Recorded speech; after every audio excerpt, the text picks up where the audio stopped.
1160. And Mr. Bob Pollock is in the studio with us this morning from Indiana County Extension, ready to answer your questions about lawns, gardens, trees, shrubs, grapevines, whatever it happens to be, bees, bats, bugs. He's got it all. You can give him a call at 479-1160, 349-WCCS. Conversation brought to you by Marcus & Mack, a law firm representing injured people. So 60s this weekend, huh?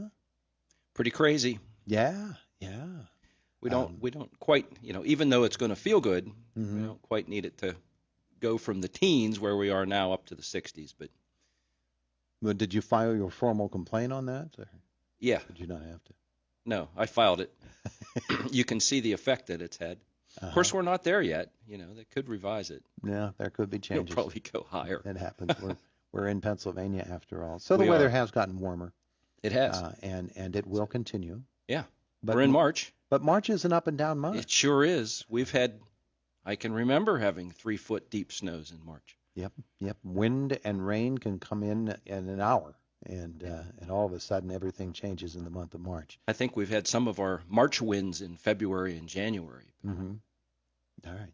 We'll see how much is left for this month. I drove by the Altoona Curves Stadium yesterday, and People's Natural Gas Field, and I took note of that because you look at your own lawn and you see that it's not growing yet, and you say, well, what about theirs? And it's not growing yet either, but it just looks better.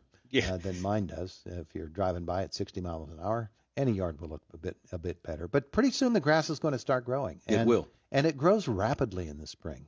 The science behind that has always fascinated me, how the grass knows to wake up and shoot that energy into each blade so that in the springtime they really get going. It sure does.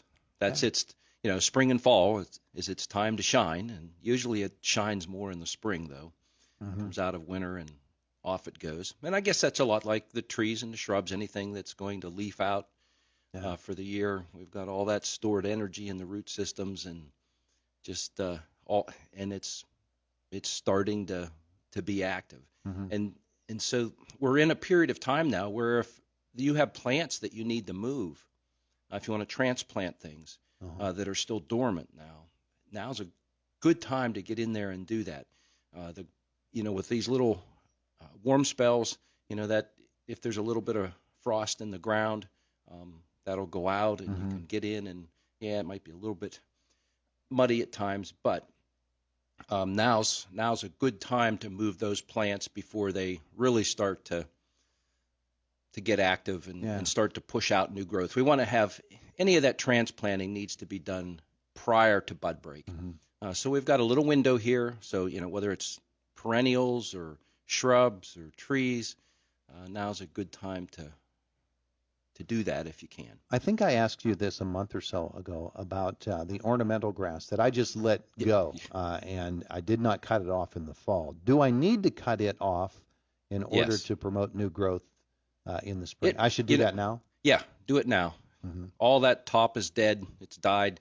And so you can get that out of there. And oftentimes now, and especially we get March winds, that stuff will snap off and then it'll just blow all around and you have to go around cleaning it all up versus having it in a more concentrated spot to clean up. Right. And even if you don't, it will still push new growth up through there. But that's another thing, dividing plants, especially perennials and grasses, and even bulbs, although there's bulbs coming up now. We usually like to do the bulbs in the late summer, early fall because they're kind of already, died back, gone dormant. And they've been working on it for a while. an easier time to do it. But the ornamental grasses is a good example of one that can be divided now. And you can even do like hostas. You can do those now. Okay. Just get in there and you can chop that stuff up. But hostas are very tough plants. And same thing with the grasses. And one of the ways you'll know if those grasses are overgrown is if you have a big donut hole in the middle. Because you started with an original plant. It was solid. And then over time, it just keeps kind of growing out.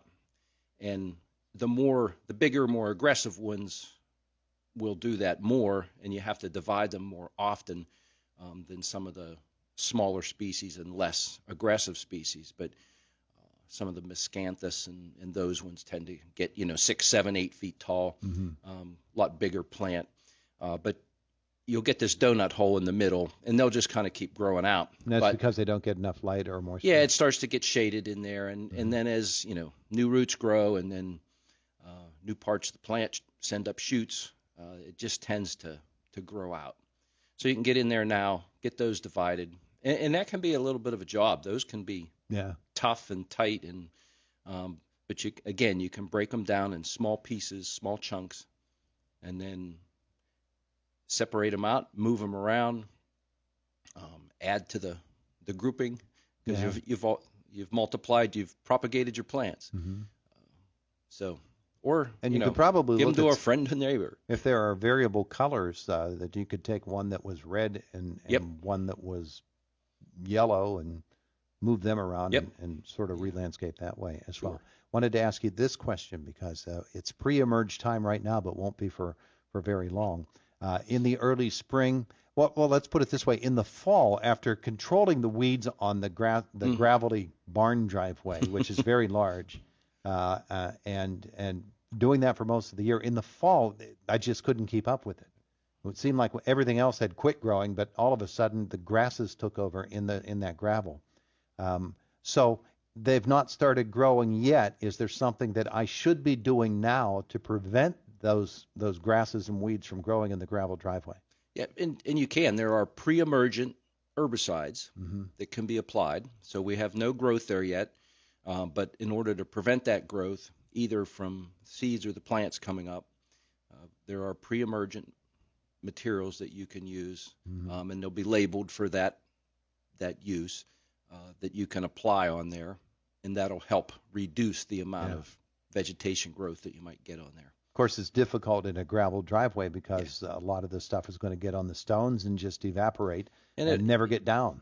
Yeah, although, if you put it on with enough moisture, enough water, so if you mix it up and then put more water with it, there's usually a range on the label of how many gallons. The rate per a given area is set of the active ingredient, but then the amount of water, the volume of water you put with that to cover that area. We're not trying to, when we put more water in, we don't want it to go farther. We want to put more volume on that same area. Okay. So that we get the rate right. Okay. Yeah, because otherwise we don't want to dilute it. Otherwise, we're thinning it out. Yes. Yeah. So we can do that, and then that helps that just get it down into where those seeds are germinating.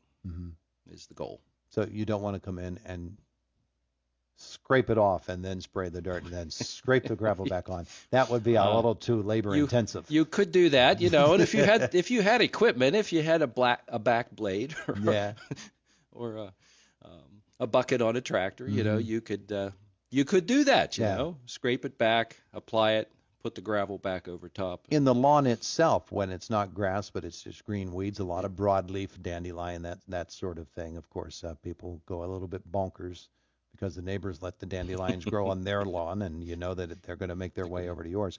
But if you want to control weed growth within a green lawn, should you have done that in the fall, or could you be doing it now?